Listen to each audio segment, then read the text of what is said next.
dû ressusciter. Seigneur, je te dis merci.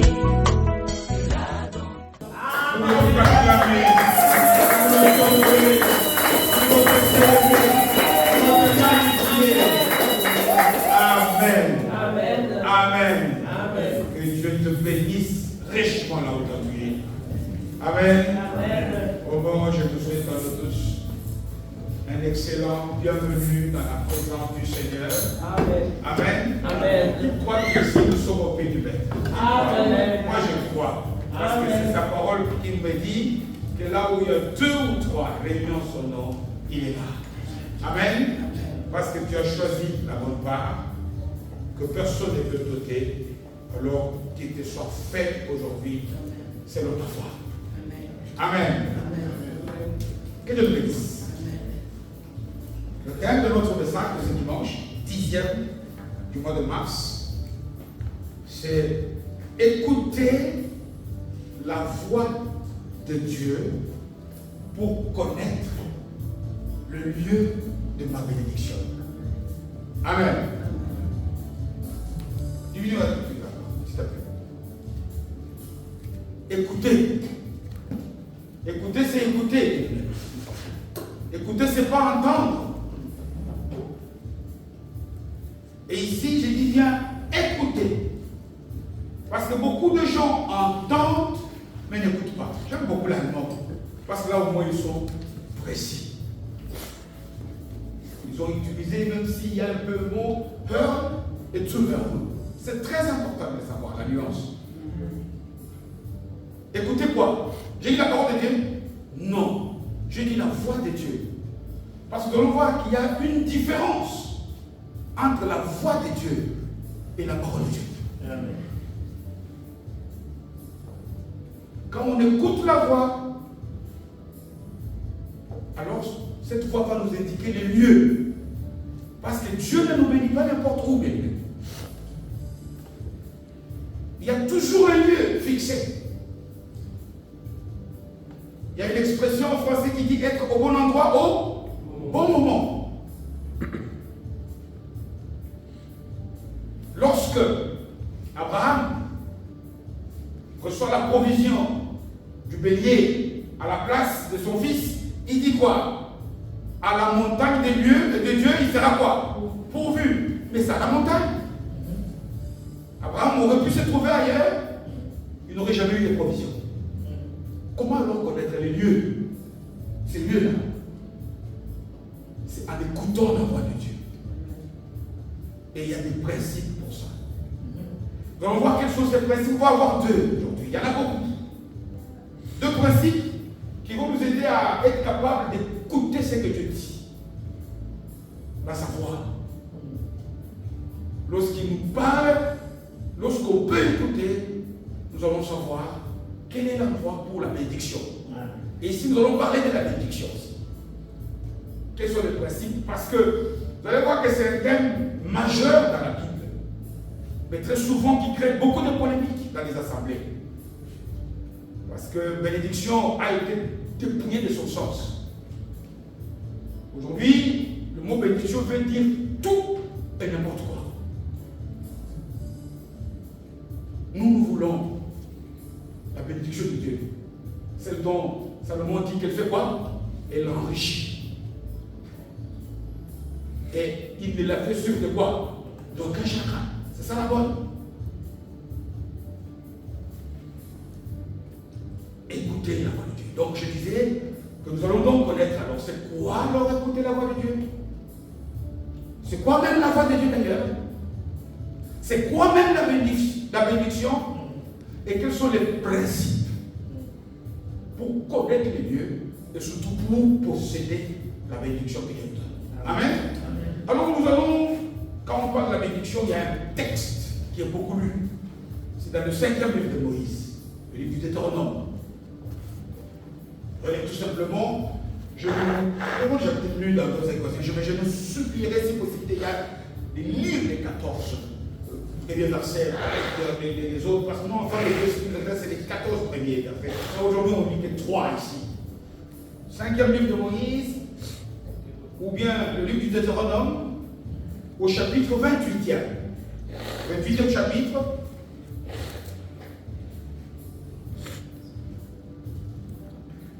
Et nous lisons du premier verset au verset 3e. J'ai la parole de Dieu de Jésus. Deutéronome. Vous commencez comme vous le dites. 5e livre de Moïse. Et nous lisons les 3 premiers versets. Il est écrit ceci de la parole de Dieu que je lis au nom de Jésus. Amen. Si, je vous ai toujours dit que lorsque une phrase commence par ici, c'est que ce qui est vrai, c'est le contraire. Si je dis s'il pleut, c'est qu'à ce moment, il ne pleut pas. Si tu viens à la maison, c'est qu'à ce moment, tu ne l'es pas. Deutéronome, chapitre 28e. Si tu obéis, ça c'est Dieu qui nous parle par la bouche de Moïse, à la voix, par la parole de l'Éternel, ton Dieu, en observant quoi? En observant et en mettant en pratique tous ces commandements que je te prescris aujourd'hui. L'Éternel, ton Dieu, te donnera la supériorité sur toutes les nations. C'est ça être béni. Avoir la supériorité sur toutes choses. Sur toutes les nations de la terre. Être différent. Être la tête et non la queue. Alors il dit, voici alors en détail toutes, pas une seule, toutes les bénédictions qui se répandront sur toi et qui seront ton partage lorsque tu obéiras, il insiste, à la voix de qui? De l'Éternel ton Dieu. Et puis le 3e verset, tu seras béni où? Dans la ville. Et tu seras béni où? Dans les champs. Pas n'importe où. Parole du Seigneur. Acclamons le Seigneur.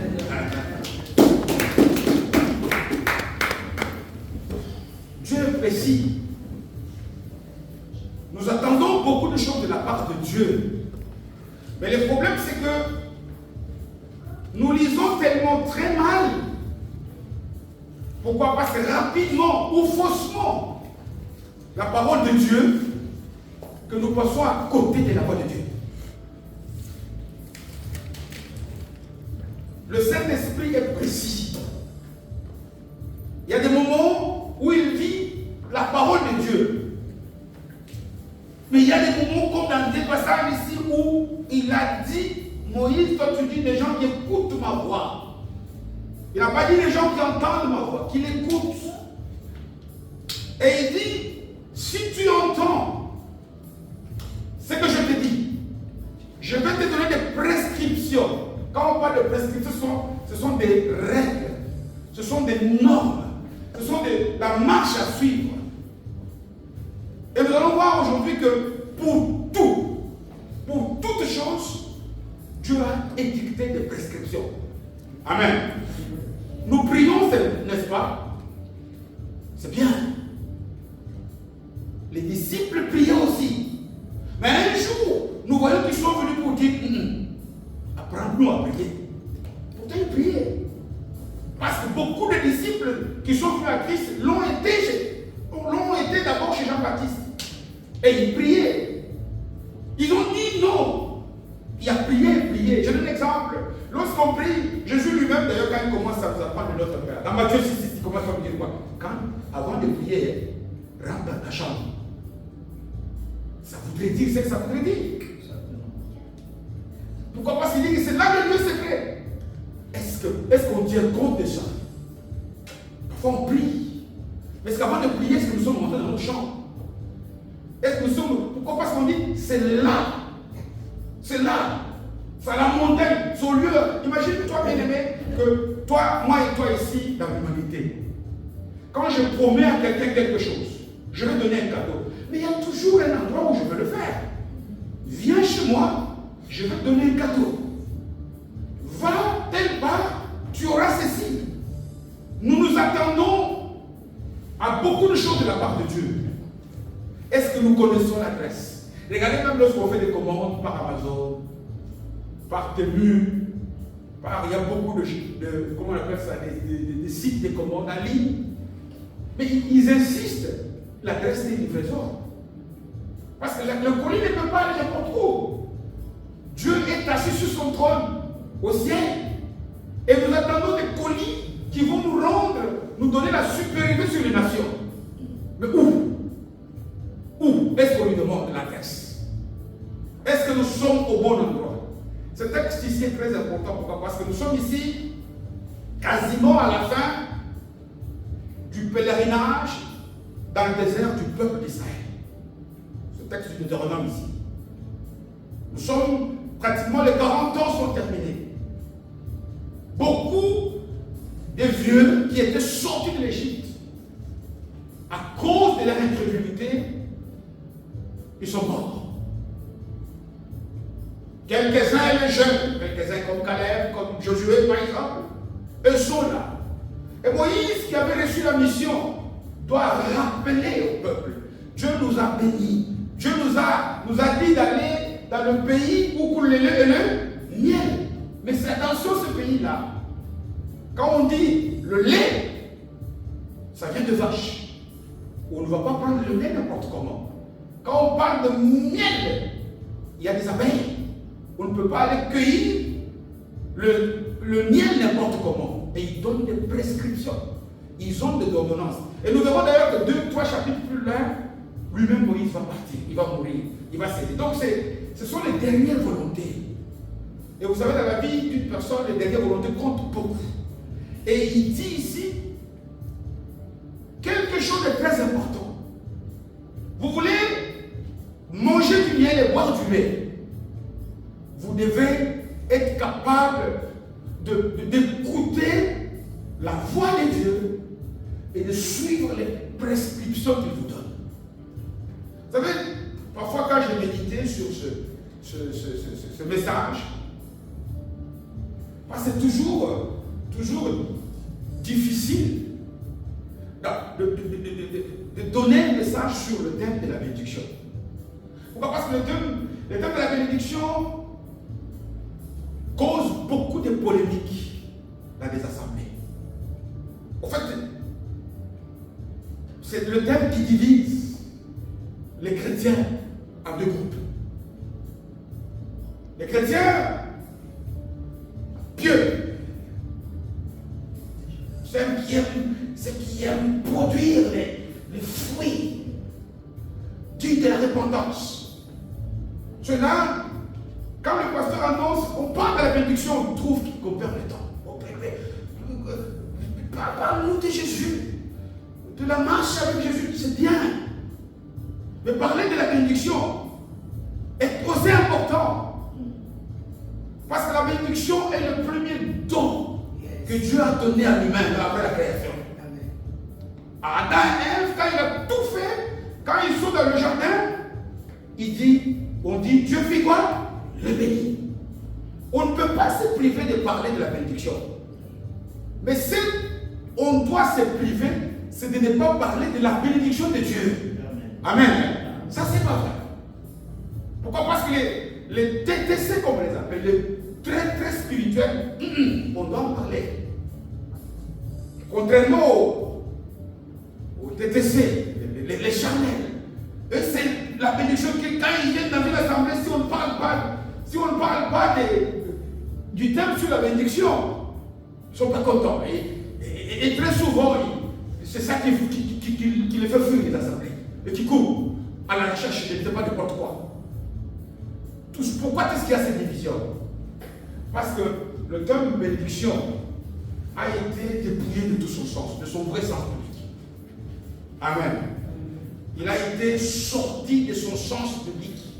Quand on parle aujourd'hui de chrétiens, quand on leur parle de la bénédiction, on va avoir des grosses voitures. Même pas une Fiat. Ils se voient dans une Tesla derrière qui. Ils se voient dans, je ne sais pas moi, c'est avoir des grosses maisons. C'est avoir des biens matériels. Voilà pourquoi il y a ces débats-là. Parce que le mot bénédiction n'a rien à voir avec le matériel. Amen. La bénédiction de Dieu, si le matériel était la bénédiction, alors les Tesla sont bénis. Alors Dieu, c'est comme si Dieu punissait ses enfants. La bénédiction peut créer le matériel, mais la bénédiction n'est pas le matériel. Un homme béni va avoir beaucoup de biens, matériel et spirituel. Mais la bénédiction n'est pas. C'est comme un peu lorsque j'ai un travail. La bénédiction c'est le travail et le matériel c'est le salaire. Lorsque j'ai le travail, il me donne la possibilité d'avoir tout ce dont j'ai besoin.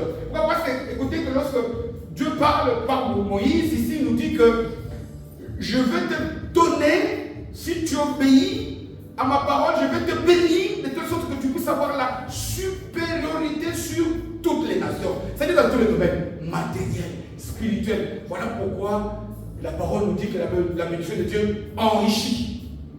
Les biens matériels, combien de gens sont morts à cause de biens matériels? Combien de gens, parfois, ont eu des maisons et les maisons les ont conduites à la mort? Amen. Donc ici, pour nous, il est question de pouvoir parler de la bénédiction de Dieu. La vraie. Et elle est importante. Et nous en avons besoin. Dieu sait qu'elle est importante. Regardez que Marie, la mère porteuse du Christ, lorsque elle attend la venue du Messie, elle est chez ça, elle était quoi? Elisabeth, la maman de Jean-Baptiste, sa cousine? Non, je ne sais pas, elle était qui encore? Sa cousine. Quand elle voit les deux portes de bébé, mais elle voit et dit, toi, tu as été béni. Mais tous les deux ont des bébés. Pourquoi est-ce que Marie, tu as été bénie d'entre toutes les femmes?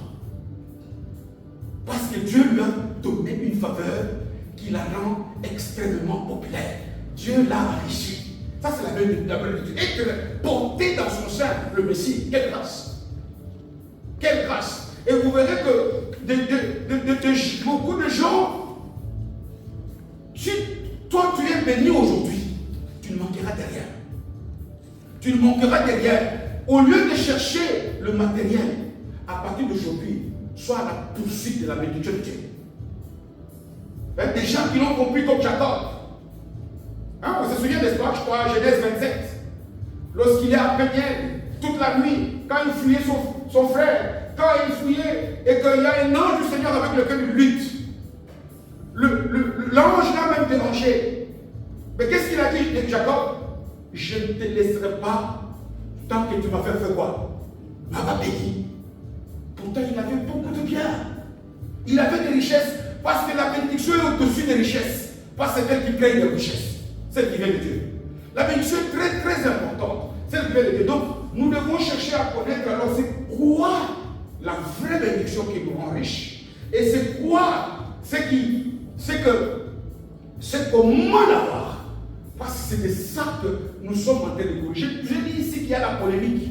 La polémique entre les deux corps opposés de l'Église, c'est parce que ce soit l'un ou l'autre, ils définissent même le mot de définition. Ils pensent que je suis béni quand j'ai des biens. Non.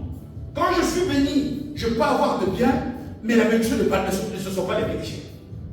La bénédiction est tout à fait autre chose.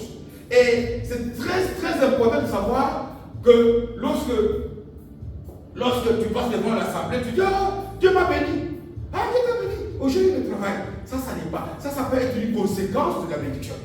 Parce que si nous ne savons pas la grâce qui peut nous venir de Dieu, nous pouvons nous tromper nous aussi. Parce que l'ennemi peut aussi nous piéger. Lorsque nous avons très faim, il peut, comme il est rusé, il peut nous piéger. Mais alors, comme je viens de le dire, c'est quoi alors la bénédiction? C'est quoi alors selon Dieu? Qu'est-ce que la Bible nous dit comme définition? Je l'ai évoqué tantôt. Dieu crée les humains, crée les luminaires, il crée les cieux, il crée la terre, crée les montagnes, il crée la végétation, il crée les animaux, il crée l'homme, il crée la femme, il crée même un jardin que lui-même jardin d'Éden ou jardin de délices. Mais après avoir tout créé, il est écrit que Dieu place Adam et Ève dans le jardin. Genèse 1, verset 8. Et puis, la première chose, il les bénit. Est-ce que nous pouvons lire ce passage? Est-ce que quelqu'un peut la voir? Genèse, chapitre 1er, verset 28e.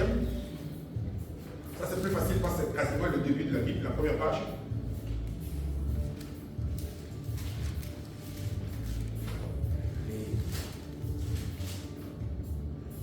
Genèse, quelqu'un qui a trouvé peut lire, verset 28e du chapitre 1er. Et Dieu le bénit. Oui. Et Dieu le bénit. Oui. Et Dieu leur attend. Et Dieu leur dit, soyez féconds, Oui. multipliez, Oui. remplissez la terre, Oui. et assujettissez. Oui. Et Oui. dominez sur le poisson de la Oui. mer, Oui. sur les oiseaux du ciel, Oui. et sur tout animal qui se meut sur la terre. Amen. Acclamons très fort pour la parole.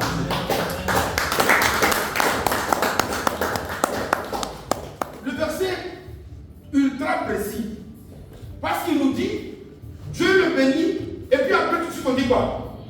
Dieu dit. Donc d'abord on comprend que la bénédiction de Dieu, ce sont des mots, c'est de la parole. C'est des choses qu'il dit. C'est des choses qu'il prononce. Et ici, vous voyez que Dieu ne prononce pas une seule chose. Parce que lorsque nous avons lu Deutéronome, on nous dit que tu auras la suprématie sur toutes les nations. C'est-à-dire que quand Dieu est multisystème, il nous bénit dans tous les domaines de la vie. Voilà même pourquoi est-ce que quand Paul parle aux Éphésiens, Éphésiens 1, verset 3, il dit, nous sommes bénis de toutes sortes de bénédictions. Et ici, dans ce passage, il les précise. Amen. Dieu parle. Quand Dieu parle, il promet d'abord la fécondité. Et la fécondité ne doit pas tout simplement se limiter à avoir des enfants physiques. Faux.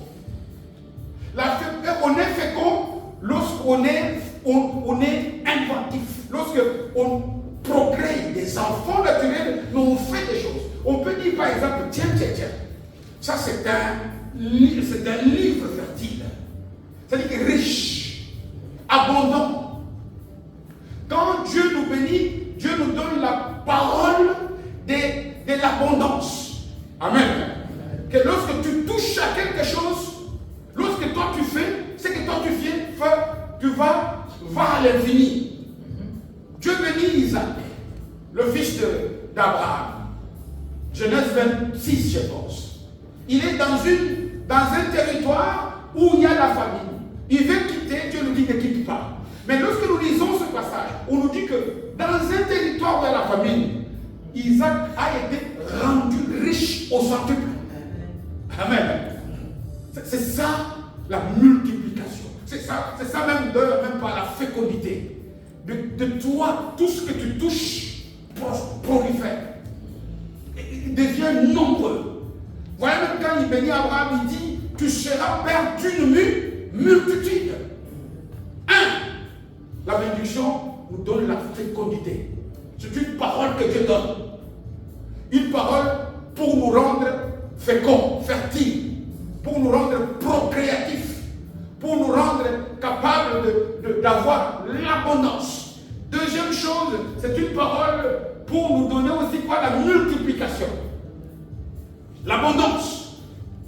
C'est une parole pour nous donner aussi à remplir, compléter ce qui manque. Remplir ce formulaire, par exemple. C'est-à-dire qu'il y a des choses que tu dois ajouter. Dans ta vie, il y a des choses qui manquent. Dans ta famille, il y a des choses qui manquent. La péché de Dieu permet de faire le plein, de remplir aussi et d'assujettir. C'est-à-dire que l'assujettissement, c'est que tout est soumis à toi et de dominer. Amen. La domination, ce n'est pas de maltraiter. Dieu ne domine, c'est de maltraiter. La domination, c'est que tu deviens personne ne peut se passer de toi. Tu as des monopoles. Tu deviens la référence. C'est comme ça que Dieu nous a établis. Dieu nous a établis pour que, comme je l'avais dit quand il y avait Covid, quand le chrétien se lève, Covid termine. C'est ça. Lorsque nous avons la bénédiction de Dieu, nous donc ici, pour résumer maintenant, la parole est bien précise. Il est écrit la première fois que le mot est prononcé pour l'humain, en faveur de l'humain, dans Genèse, verset 28, chapitre 1er, verset 28, on dit Dieu le bénit et il dit. Nous avons compris que c'est une parole. Voilà pourquoi d'ailleurs on insiste beaucoup pour que ce dont on a besoin, c'est que Dieu nous parle, même dans le prière. Lorsque Dieu te parle, dans la parole de Dieu, il y a tout. Amen. Ne cherche pas les voitures, cherche que Dieu te parle. Amen. Ne cherche pas à avoir des choses. Dieu dit les mots. Je pense qu'il y a ici un chant, un cantique qu'on chante beaucoup. Tu avais dit. Pourquoi Dieu avait parlé? Cherchons que Dieu parle. Voilà pourquoi des gens tels que. Je sais pas comment. Donc, je dis, on va attendre que le chef du groupe de louange nous passe les textes comme ça, nous tous on va voir les textes à tête. Je participe parce qu'il n'y a pas de texte. Amen. Hein? Donc je disais que c'est une parole que Dieu te donne. Des gens comme David, cet homme ne demandait pas de bien aux gens, mais pourtant il était prospère. Il voulait que Dieu lui parle. Voilà pourquoi lorsque nous lisons comme le psaume 33, j'aime beaucoup ce psaume, au verset 9, qu'est-ce qu'il dit? Lorsque Dieu dit, la chose arrive. Lorsque Dieu ordonne, elle existe. Et ça, c'est Dieu. Ça, c'est Dieu. Cherchons que Dieu parle. Cherchons que Dieu nous dise. Nos prières doivent être tournées. Que Dieu nous parle. Que Dieu nous dise des choses. Et que si je parle de la parole, on va y arriver, qui nous a adressé à nous. Amen. La parole précise. Dieu parle ici à l'humain. Il parle à Adam, il dit à Ève, allez, soyez féconds, multipliez, remplissez la terre, assujettissez la terre et dominez sur toutes choses. Voilà la parole. Donc c'est une parole. Lorsque Jean nous révèle, quand Dieu donne la parole, depuis le commencement, Dieu nous parle ici. La parole était avec Dieu. Et au verset 12, il dit quoi? À tous ceux qui reçoivent la parole de Dieu, et donne quoi? Le pouvoir. La parole que Dieu te donne le mandat. Te donne la capacité d'être capable de créer des choses. Lorsque Dieu te parle, Dieu te dit non, va à la vie nouvelle. Si c'est Dieu qui t'a dit, tu viens et tu vas prospérer. Amen. Lorsque Dieu te dit, va à Eupen. Le monde peut paraître compliqué. Si c'est que tu as entendu sur la voix de Dieu, tu vas prospérer à Eupen. Le problème, c'est pourquoi? Parce que ce n'est pas toi, c'est la puissance. Jean dit, tous ceux qui reçoivent, qui acceptent la parole qui leur vient de Dieu, Dieu leur donne cette puissance de pouvoir créer des choses, d'agir comme Dieu, de faire des choses comme Dieu. Et remarquez dans la Bible, partout, beaucoup de gens qui ont compris cela. Depuis combien de temps tu pries pour avoir la voiture? Mais si Dieu sait que la voiture là, va te mettre loin de lui, il ne te la donne pas. Mais demande la bénédiction de Dieu. Parce que quand Dieu te bénit, la voiture que tu auras va aller avec toi plus loin. Et c'est ça qui est très important. C'est ça que nous devons savoir. C'est ça que, comme je l'ai dit, pourquoi? Parce que parfois nous confondons très très souvent les biens matériels, les biens de ce monde. Et puis ça paraît comme si dans une église on ne parle pas par exemple des miracles, les gens fuient. Non, parlons de la parole. Ceux qui ont reçu la parole, les miracles les accompagnent. Il ne suffit pas de parler. Les miracles, on n'en a pas besoin. Ça doit être notre quotidien. Ça doit être quelque chose qui nous suit automatiquement. Le problème, c'est que Dieu dise des choses. Et ici, je l'ai dit, que lorsque Dieu parle, la bénédiction est une parole que Dieu donne à son enfant. Et celui qui accepte, qui reçoit cette parole avec foi, est capable d'avoir la domination sur toutes les nations de la terre. Amen. Maintenant, toute est question de savoir maintenant comment alors avoir cette parole. Comment avoir cette parole? C'est là où il y a des problèmes. Parce qu'ici, Moïse a reçu précise. Il dit tu dois entendre la voix, tu dois écouter la voix de Dieu. Et ici, c'est par là que je commence. Est-ce que nous savons qu'il y a une différence entre la voix de Dieu et la parole de Dieu? Ça s'appelle comment? La Bible, n'est-ce pas? On l'appelle aussi comment? La parole de Dieu. Mais lorsque nous lisons au chapitre 3e de ce livre, quelque part, il y a un ennemi qui va trouver Ève. C'est écrit là, dans un verset. Dieu a-t-il dit? C'est la parole de Dieu ou non? C'est la parole de Dieu. Mais qui est la parole de Dieu là-bas? Attention, il y a un méchant. Toute la Bible contient la parole de Dieu. Amen. Mais la voix de Dieu, c'est le message. C'est voilà pourquoi on dit la lettre tue.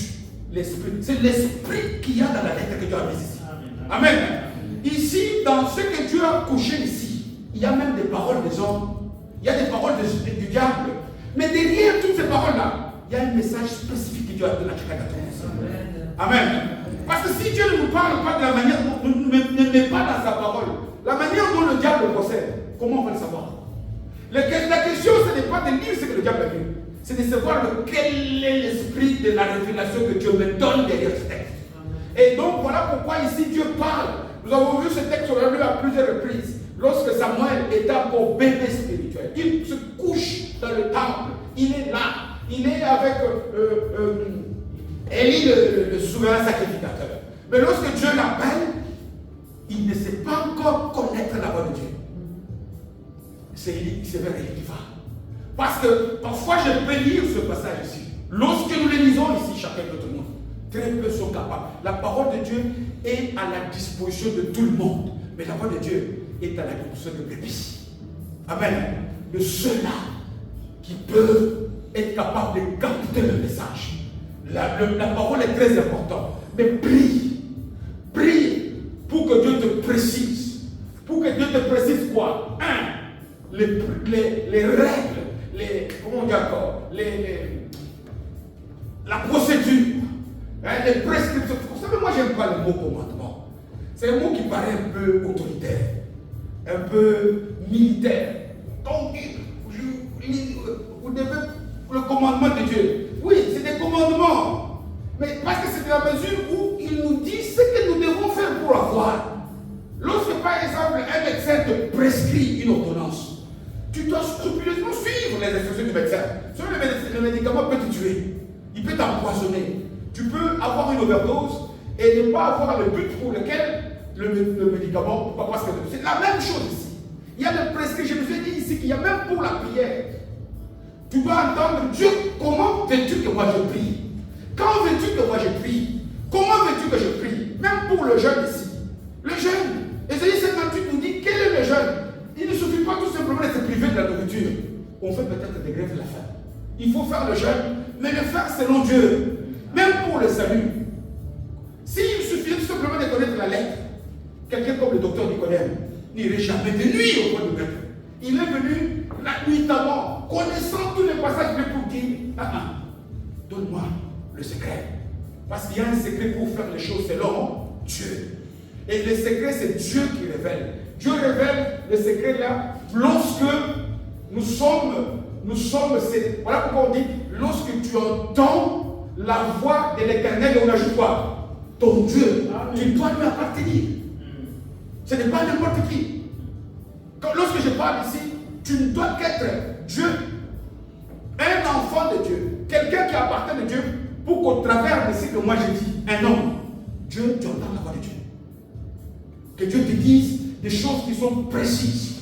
C'est des choses qu'on verra.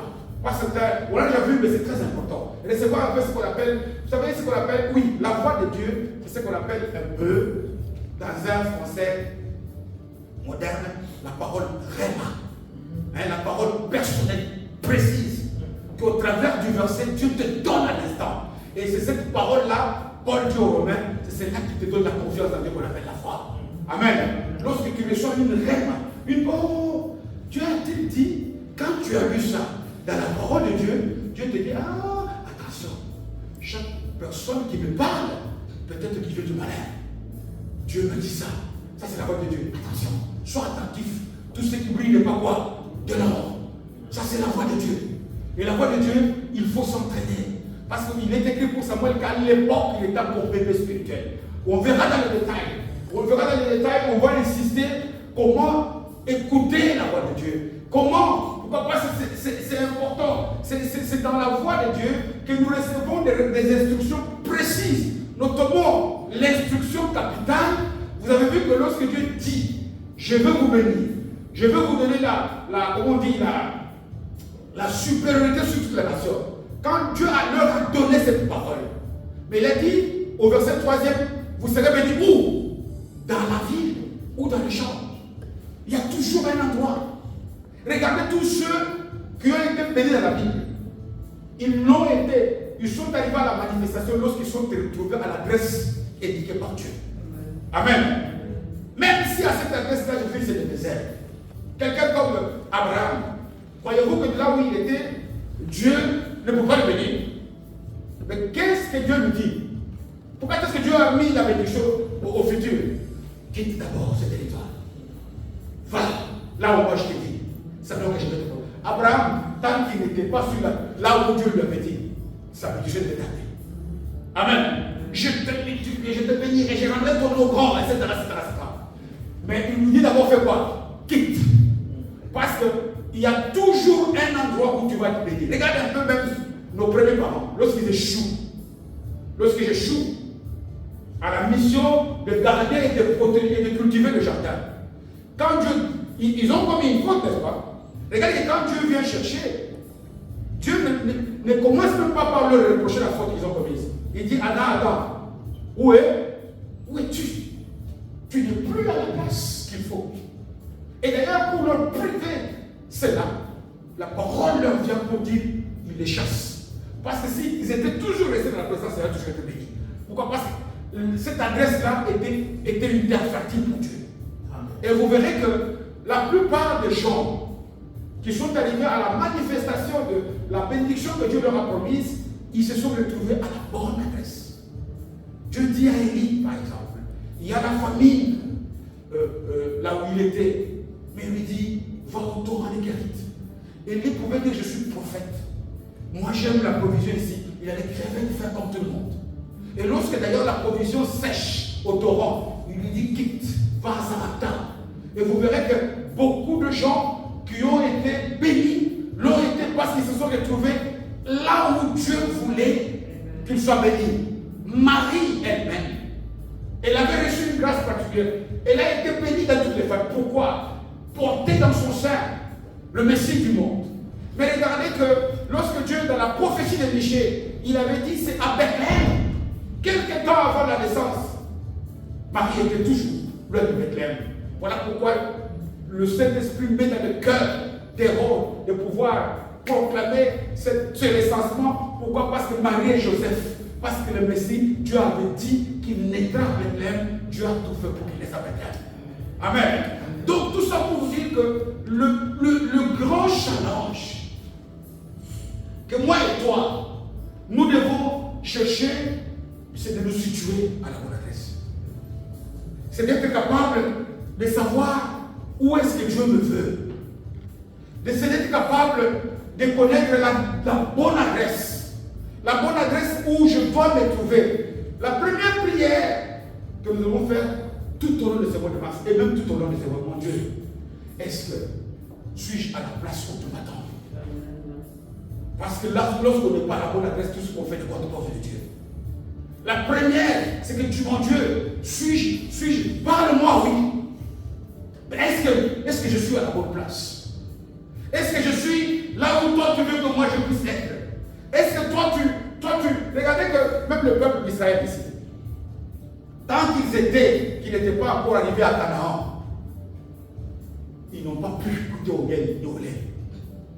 Mais lorsqu'ils sont arrivés à Canaan, malgré la présence des géants à Jéricho, les miracles se sont déroulés. Le problème c'est, est-ce que nous avons la bonne adresse? Pourquoi? Parce que lorsqu'on parle de la bonne adresse ici, je dois aussi préciser quelque chose. La bonne adresse n'est pas nécessairement un territoire géographique. La bonne adresse peut bien sûr être un territoire géographique.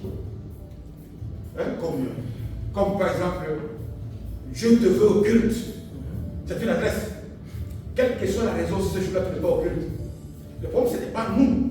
On ne dit pas ça pour nous faire peur. Le problème, on nous dit pour que si Dieu, parce que si Dieu te veut à l'église, ce dimanche-là, il fera tout pour que tu le saches. Il te donnera des circonstances pour que tu vois que non, ce jour-là, il est utile que tu te retrouves à l'église. Si toi tu ne l'es pas, voilà pourquoi je peux dire que moi, la plupart d'entre nous ici, qui sait si ça nous est arrivé de rater les lieux de rendez-vous. Voilà pourquoi, d'ailleurs, lorsque nous allons prier ici, j'aimerais que le cœur inquiète, que l'Esprit du Seigneur a posé sur mon cœur. C'est encore un, c'est que Dieu dise, parle à chacun d'entre nous d'une manière particulière. Que moi et toi, nous puissions avoir des oreilles spirituelles bien attentives pour capter ce que Dieu me dit. Parce que c'est cette parole-là, c'est cette voix-là qui va me donner la capacité de dominer toutes les nations. Et puis, de me connecter au bon territoire.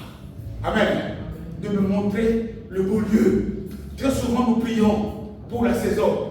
Mon Dieu, je crois que ma saison est arrivée. C'est bien. Mais prie aussi pour que Dieu t'éthique. Vous verrez que, je pense qu'on vous a déjà partagé ici, cet aveugle-là. Croyez-vous que le Seigneur était incapable de lui donner la guérison là où il était? Non. Le Seigneur était capable, mais il savait que s'il revient, il va avoir les mêmes problèmes. Il lui a dit quitte la ville. Vous savez, c'est dans Marc, je pense. Et je disais que la prière précise, c'est que lorsque nous faisons monter des requêtes auprès du Seigneur, on lui demande de nous préciser ces choses-là. Est-ce que la voix que j'ai entendue, c'est la voix de Dieu? Est-ce qu'au travers du message qui nous a été donné, qu'est-ce que Dieu m'a donné moi comme message? Lorsque je parlais de ce que moi ici, je me dis, je prêche. Je suis un homme. Mais au travers de mes paroles, lorsque tu les places sur le tamis du Saint-Esprit, qu'est-ce que Dieu t'a donné à toi précisément?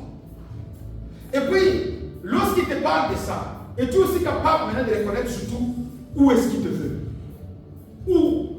Je dis, la Grèce peut être un lieu physique. Mais la Grèce, parce qu'il dit, tu seras béni dans la ville et tu seras béni aussi où?